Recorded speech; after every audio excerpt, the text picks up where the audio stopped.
Hi అండి, welcome to రామచిలుకలు vlogs.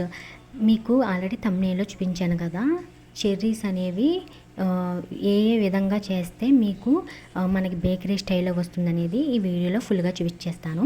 ముందుగా ఇక్కడ ఉడకబెట్టాను కదండి, చాలా పర్ఫెక్ట్గా నీట్గా వచ్చేసింది అని మీరు అనుకుంటున్నారు కదా, కానీ కాదు. ఇక్కడ మీకు ఉడకబెట్టిన విధానం ఒకసారి మీరు చూడొచ్చు. మనం బేకరీ స్టైల్లోనే కనిపిస్తుంది, కానీ మెత్తగా అయిపోయింది. కానీ చూసారు కదా ఎంత మెత్తగా అయిపోయిందంటే అంత మెత్తగా అయిపోయింది. మనం పప్పులో వేసుకున్నప్పుడు కూడా వాక్కాయలు అనేవి మెత్తగా అయిపోతాయి. ఈ వాక్కాయలు మనం అసలు ఉడకబెట్టకూడదండి. ఉడకబెట్టడం వల్ల ఇవి లోపల మెత్తగా జ్యూసీగా అయిపోతుంది. అలా ఎప్పుడు చేయొద్దు. చూడడానికి మనకి చెర్రీస్ ఉన్నట్టు ఉన్నాయి, కానీ అంత పర్ఫెక్ట్గా లేవు. అంతేకాదు దాంట్లో రంగు అయితే వేసానండి. ఇంకా ఇవి వచ్చి నేను ఎక్కడ రంగు గట్ట వేయలేదు, కానీ న్యాచురల్గానే మనకి లోపల జ్యూసీగా ఉంటుందండి, పైగా కరకరలాడుతుంది.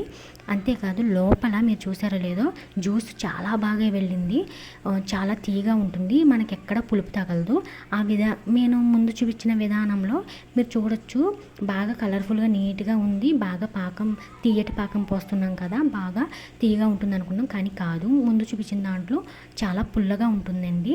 నేను చూపించిన విధానంలో పులుపు అనేది మీకు ఎక్కడ తగలదు, పైగా తీయగా ఉంటుంది, కరకరలాడుతుంది. ఈ విధానం ఎలా చేసుకోవాలో చూస్తాను రండి. ముందుగా వాక్కాయల్ని శుభ్రంగా కడుక్కోండి. వీటిని ఒక సైడ్కి మాత్రమే కట్ చేసుకోండి. రెండు వైపులా కట్ చేసుకుంటే బెర్రీ అనేది చిరాగ్గా అయిపోతుంది, అంటే ముక్కలు అయిపోతుంది. ఒక సైడ్కి ఇలా కట్ చేసుకోండి, నేను చూపించిన విధంగా.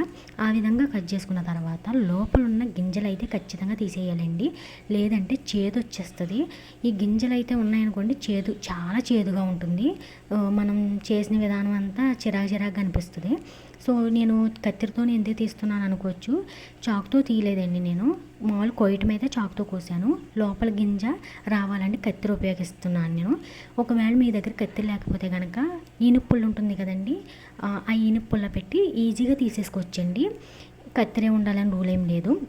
దాన్ని తర్వాత బాగా కడుక్కోండి. కడుక్కున్న తర్వాత 2-3 స్పూన్లు సాల్ట్ వేసుకుని వీటిని నాననివ్వండి. ఇలా నాననిచ్చిన తర్వాత ఎందుకు నాననిస్తున్నానంటే దీంట్లోపల చాలా పులుపు ఉంటుందండి. ఎంత పులుపు ఉంటుందంటే అంత పులుపు ఉంటుంది. ఆ పులుపు మొత్తం చావాలంటే మనకి ఉప్పులో ఊరాలి. ఇప్పుడు నేను ఒక పిన్నిస్ కానీ లేదంటే ఏదైనా సూది కానీ తీసుకోండి. ఇలాగా నేను చూపించిన విధంగానే ఎక్కువగా కన్నాలు వచ్చేటట్టు అంటే పొడుచుకోండి. మొత్తం కాయ మొత్తం అంటే గుచ్చుకోవాలి మొత్తం లోపలికంటానే. అలాగా నేను చూపించిన విధంగానే లోపలికంట మొత్తం కాయ అంతా కూడా పొడుచుకోండి. దీనివల్ల లోపలికి రసం అనేది వెళ్తుంది. అంతేకాదు ఇక్కడ ఇలా పొడుచుకున్న తర్వాత కూడా మనం ఆల్రెడీ సాల్ట్ వేసాం కదా, ఆ వాటర్లోనే మళ్ళీ ఒక 2 నిమిషాలు ఉంచండి. దానివల్ల లోపల ఉన్న పులుపు మొత్తం చచ్చిపోతుందండి. ఇలాగ కన్నాలు చేసిన తర్వాత కూడా మనం సాల్ట్లో ఒక 2 నిమిషాల పాటు నానబెట్టుకోండి. దీనివల్ల ఎక్కడ పులుపు అనేది మీకు తగలదు. ఎందుకంటే ఎప్పుడైతే ఈ ఉప్పు తగులుతుందో లోపల పులుపు అనేది చచ్చిపోతుంది. సో ఇలాగా అన్నిటికీ నాట్లయితే పెట్టేసుకోండి. ఈ విధంగా పెట్టుకున్న తర్వాత నేను వీటిని ఉడకబెట్టట్లేదండి. మీరు చూడొచ్చు వీడియో ఫుల్గానే, ఎక్కడా ఉడకబెట్టను, పైగా రంగు కూడా వేయట్లేదు నేను. ఇవి న్యాచురల్గానే రెడ్గా ఉన్న కాయలు తీసుకున్నాను. సో రంగు కూడా ఎక్కడా వేయట్లేదు. దీనివల్ల ఏంటంటే కొంచెం హెల్తీగా తినొచ్చు. బేకరీలో అయితే మనకి ఫుల్గా రంగుగా ఉంటాయి కదా, చెర్రీస్ టైప్ కనిపిస్తే బాగా రెడ్, కానీ అలా ఉండదు. మనం 1 కప్పు షుగర్కి 1 కప్పు వాటర్ అయితే పోసుకున్నానండి నేను. ఈ విధంగా 1 కప్పు సరిపోతుంది. ఇలా పోసుకున్న తర్వాత పొయ్యి మీద పెట్టుకుని బాగా మరగబెట్టుకోండి. ఈ వాటరు కొంచెం థిక్గా ఉండాలండి, అంటే బాగా పలచగా అయిపోకూడదు. చూడండి నేను ఇలా ఊరబెట్టాను కదా ఉప్పులోని, ఇలా ఊరబెట్టిన తర్వాత డైరెక్టర్గా నేను ఈ పాకం అయితే వేడివేడిగా ఉండాలండి. పాకం వేడివేడిగా ఉండాలి.